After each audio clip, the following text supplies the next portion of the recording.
अस्सलाम वालेकुम my YouTube family. Welcome करती हूँ मैं अपना नादिया सिद्दीकी व्लॉग में।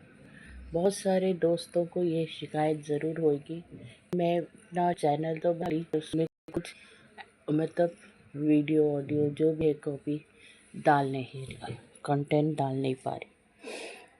ये दरअसल ये चैनल बनाने का मकसद ये था कि मैं अपनी लाइफ से जुड़ी हुई सारी बातें आपसे शेयर करूँ।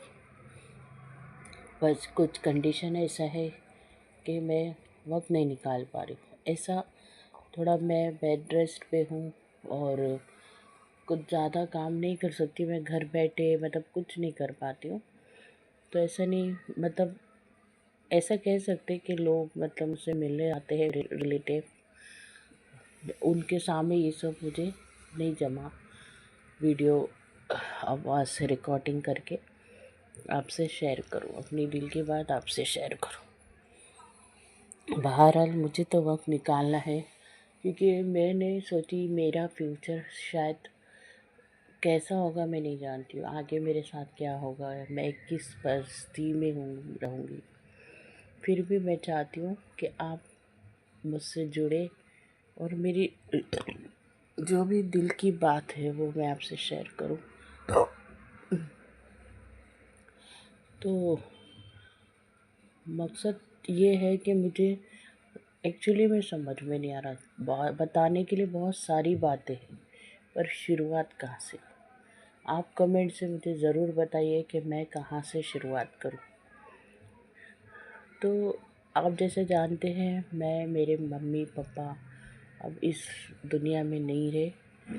अब उनके जाने के बाद ऐसा हुआ है कि मेरा कोई नहीं। माँ बाप के जाने के बाद हमें इसका रिलैक्स होता है, मतलब एहसास होता है कि हमारे माँ बाप जैसे थे, जो भी थे, बहुत हिम्मत रही थी। इसलिए मैं आपको कहती हूँ अपने पेरेंट्स के साथ हमेशा मिलते जुलते रहो, बात करते रहो।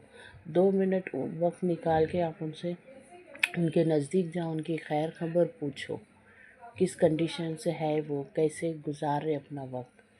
आप जाके कुछ नहीं करें, खाली मुस्कुरा के उन्हें देख भी लेंगे ना, दरवाज़ा बंद थोड़ा सा खोल कर उनके, अगर वो सो भी रहे तो दरवाज़ा थोड़ा सा खोल के थोड़ी सी जगह करके उनका ऐसा देख लीजिए आप, एक मुस्कुराहट अपने माँ बाप को देख के, हाँ तसल्ली हो गई, तो आप अपनी चेहरे की एक मुस्कुराहट जैसे आप शेयर करेंगे ना, तो इस बात का भी अल्लाह आपको बहुत बड़ा अजर देगा इंशाअल्लाह। मैं बहुत इस बात को एग्री करती हूँ। आज जो हमारे पास रहती है ना फ्रेंड्स, हम उसकी कदर नहीं करते। प्लीज़ कदर करिए अपने पेरेंट्स की, इतनी कदर करिए। वो कुछ भी, कभी उनका मूड अच्छा है मतलब जो भी ख़राब है, हमको ऐसा लगता है कि अरे अपने पेरेंट्स हमारे साथ ऐसा क्यों कर रहे। कभी कभार होता है, सबके साथ होता है, मेरे साथ भी ऐसा हुआ। मैं भी कभी सोचते अरे यार ऐसा क्यों, पर नहीं, वो बाद में हमारे रियलाइज़ होता है कि हाँ इसका अंदाज़ा होता है कि अरे ये चीज़ पे हमको ये रिएक्ट नहीं करना चाहिए। पर हमारे पेरेंट्स जो है हमको पलट के जवाब नहीं देते, समझाने की कोशिश करते हैं, एक बार नहीं हज़ारों बार हमको समझाते कि ऐसा नहीं करना चाहिए। खैर, आपको ऐसे ही सारी बातें मेरे साथ आप जुड़े रहिए लास्ट तक, आपको मैं आपसे शेयर करते रहूँ। तो आज का ये टॉपिक है कि मैं अपनी लाइफ सिंगल मदर की बनकर लाइफ शेयर कर रही हूँ आपसे। सिंगल मदर इसलिए नहीं क्योंकि मेरे हस्बैंड है ही नहीं दुनिया में, जी नहीं, बिल्कुल नहीं। ना मैं बेवा हूँ, ना विधवा हूँ, ना ऐसा भी नहीं बोल सकता कि मैं मैरिड नहीं हूँ। नहीं, मैरिड, मेरी शादी भी हुई, 28 साल हो रहे आज की डेट को लेके। 28 सालों में मैंने अपनी सारी ज़िंदगी माँ बाप के बाद उस इंसान को दी हूँ, पूरी ईमानदारी से, पूरी ईमानदारी से। फिर भी आज मैं उसके साथ होकर भी साथ नहीं। बहुत सारी बातें हैं जो मैं आपसे शेयर करना चाहती। आप सोच रहे होंगे ये कौन सा मतलब सरप्राइज़, ये कौन सा मतलब आप धमाका ये कौन सा चीज़ है जो आप बोल रहे हैं साथ में रहकर भी साथ? जी हाँ, इन 28 साल में मैंने अपनी ज़िंदगी सारी सारी अच्छी बुरी हर आदत उनके साथ शेयर करी। मैं अच्छा जो भी मैं नहीं जानती मैं क्या हूँ, मेरे अल्लाह को पता है, अल्लाह मेरा बेहतर जानते। पर पूरी ईमानदारी के साथ उसके साथ रही हूँ। गरीबी पैसे कुछ मायने नहीं रखता, गरीबी ज़िंदगी जैसी है वो अल्लाह का शुक्र अदा करी। फिर अल्लाह ताला को और भी बहुत सारे इम्तिहान लेना था और मेरे लिए बहुत अल्लाह ताला ने बेहतर और अच्छा सोचे। उस इंसान की सच्चाई वो मेरे सामने लाके, ऐसी सच्चाई जो मेरे पैरों तले बोलते ना ज़मीन ही हट गई। कैसे कहूँ कैसे कहूँ, आज भी ये क्यों कहूँ कब कहूँ, ये बोलूँ क्या नहीं बोलूँ। बहुत सारे सोचने के बाद आज मैंने बहुत दिल घट करके ये सोची कि नहीं आज आपसे थोड़ी अपनी शेयर कर ही लूँ बात।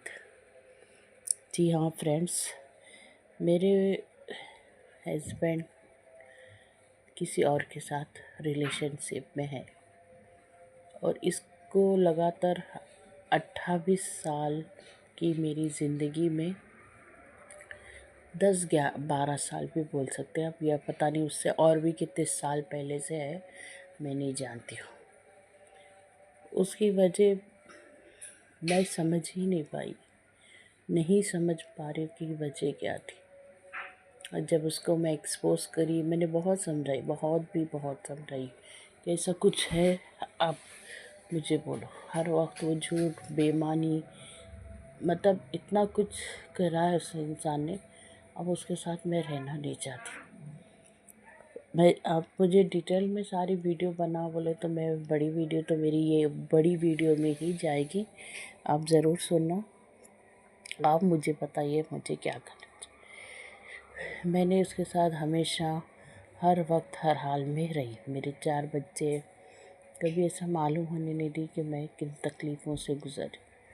ये जो शॉकिंग न्यूज़ मेरी लाइफ में हुई है उसको लेकर भी मैंने 10 साल तो उससे ज़्यादा ही बोल सकते हैं, उस वक्त से मैं झेल रही हूँ।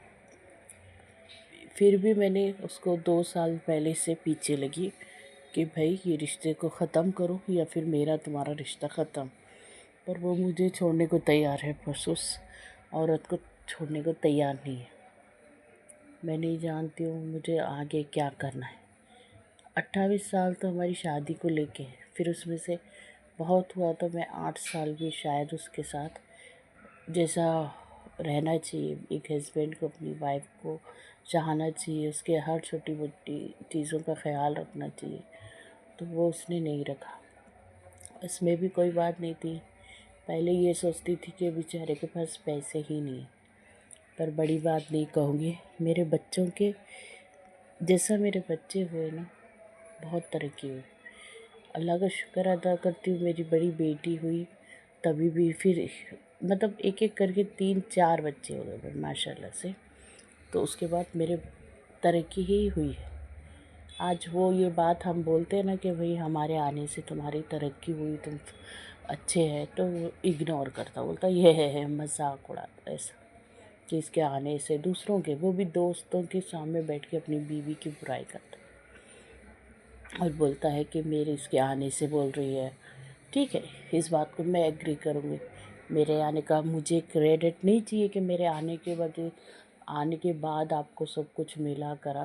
ठीक है, आपको नहीं जानना है, नहीं ठीक है, पर नुकसान तो नहीं हुआ।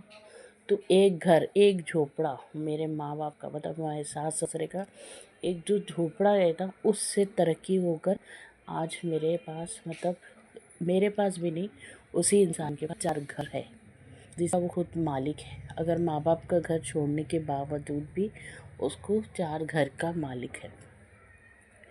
फिर भी उसको ये नहीं, जब से उस औरत को उसकी लाइफ में लाया है, वो उसकी लाइफ में लाने पूरा बर्बाद। जिस वक्त हमारे दिन अच्छे आने थे, अच्छे जैसे, उस वक्त उसकी वजह से घर बर्बाद हुआ। वो भी ऐसा बर्बाद हुआ, मैं दिन पे दिन बीमार पड़ने लगी। बीमारी एक एक बड़ी बड़ी बीमारियाँ आज भी मैं बेड रेस्ट पे हूँ और मैं समझ नहीं पा रही हूँ अल्लाह मेरा किस इम्तिहान की सज़ा, मतलब सज़ा नहीं बोलूँगी मैं, कुदरत की तरफ से जो मेरे अल्लाह के तरफ से जो बेहतरीन से बेहतरीन अजर है वो मुझे मिल रहा है। और इस बीच में ही मुझे उस इंसान की सच्चाई आँखों के सामने आई है। तो मैं आपको फ़िलहाल अभी आज के दिन तो मैं इतना ही बोलूँगी। अब मैं आप सबसे कमेंट से ये पूछना चाह रही हूँ कि आप मुझे कमेंट करके ज़रूर बताइए कि मुझे अभी क्या करना। उसके रिलेशन में वो इतना पागल हो चुका है, इतना पागल, अपनी सगी औलाद की तक बेइज्जती हो रही है। अपने मतलब बच्चे हैं शादी के, दूसरे घर के जाने के, उनकी पढ़ाई पे, उनकी सेहत पे सब बहुत अफेक्ट हो रहा। और वो इस इंसान को हम पर ब्लेम कर रहा। 2 साल पहले मैंने उसकी सच्चाई सामने लाई पूरे ख़ानदान वालों के सामने। पूरों को मालूम था, ख़ानदान वालों को सबको पता था, पर कोई बोलने की हिम्मत नहीं करता।